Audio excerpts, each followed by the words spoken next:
Alors, on le voit depuis le début, le ERDF a quand même eu du mal à communiquer sur Linky. C'est pas qu'elle a eu du mal, c'est qu'on a un peu du mal, nous, à suivre sa communication. Et alors, par exemple, au micro de BFM Business en avril 2015, il y a un an maintenant, le directeur du programme Linky, Bernard Lassus, je citais son nom tout à l'heure, lui s'est montré très enthousiaste. Tout cela peut modifier, mais vraiment de fond en comble, la façon dont on... Moi, je pense qu'on est justement, grâce à ce compteur, qui est une des premières briques, devant une sorte de révolution.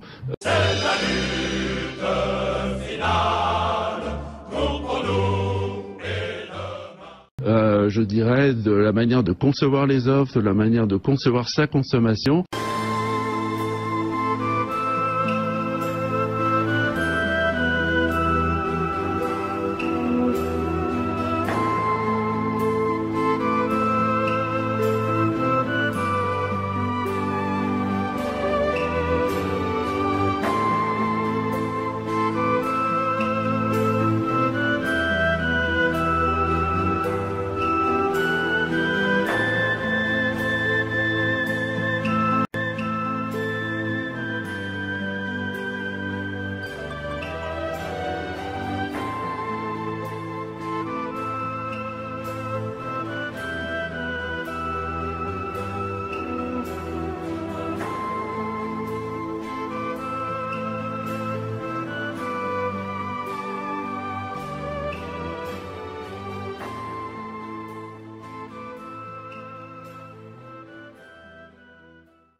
Ouais, voilà, c'est quand même enthousiaste comme je le disais, mais alors quelques mois plus tard, en décembre exactement, ce même Bernard Lassus, qui a été interrogé dans la matinale Écho du site François, était, disons, un peu plus mesuré.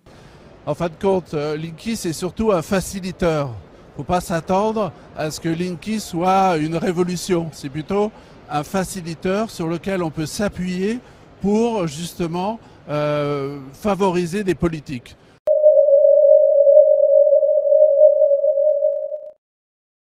Alors, de la même manière, devant les caméras d'ITélé en décembre, Bernard Lassus nous montrait en quoi le compteur Linky allait vraiment nous faciliter la vie.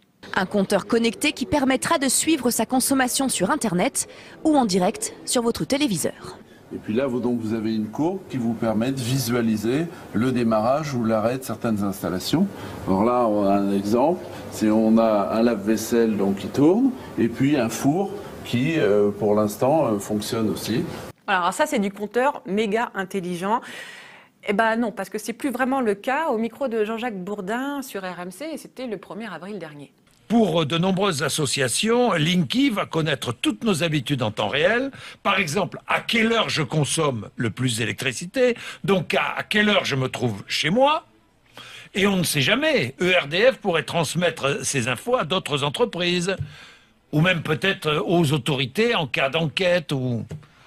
Attendez, c'est un compteur qui mesure des courants électriques et qui ne sait pas reconnaître l'électron qui vient de la machine à laver, de la télévision, de votre fer à repasser ou autre. Oui. Ce n'est qu'un compteur.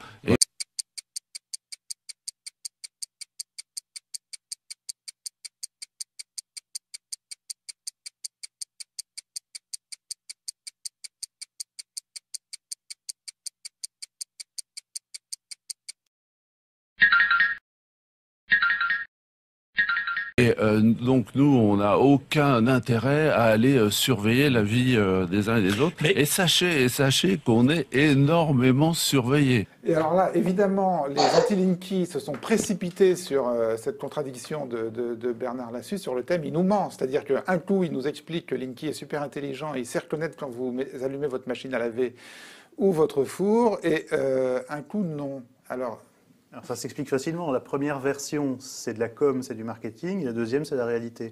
C'est-à-dire que l'erreur fondamentale de RDF, c'est d'avoir voulu faire croire, d'avoir voulu marketer Linky comme ayant un bénéfice important pour le consommateur. Ça, c'est faux.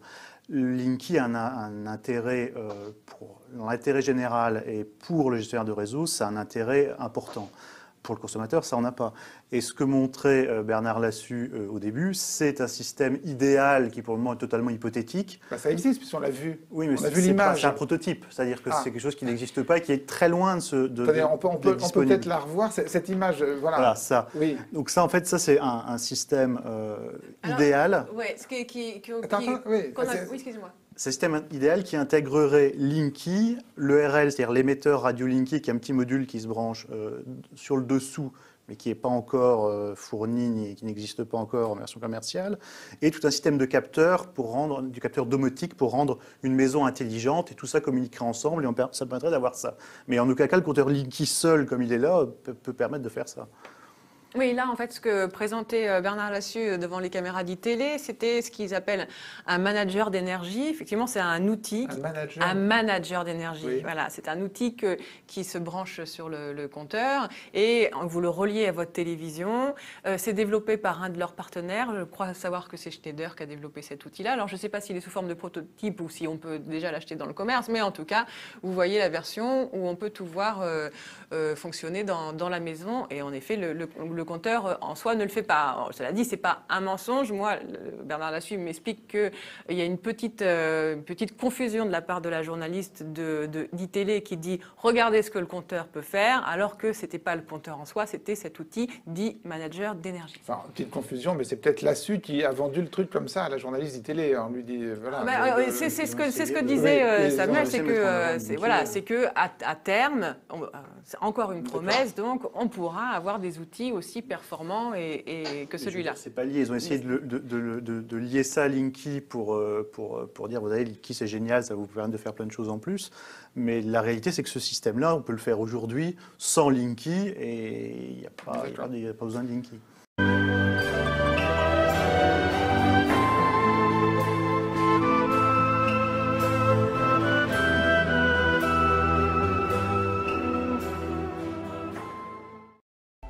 L'informaticien Ulrich Greveler s'est spécialisé dans l'analyse des données sur la consommation d'énergie.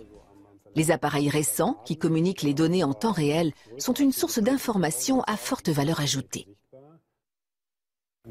La précision est telle que nous pouvons reconnaître toutes les configurations d'appareils. À partir de la variation de consommation que génère la luminosité d'un téléviseur, par exemple, nous pouvons même identifier quel film visionne le téléspectateur.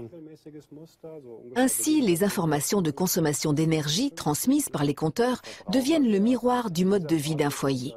De quoi intéresser les groupes énergétiques, mais également les entreprises commerciales, les commissions d'enquête et les cambrioleurs.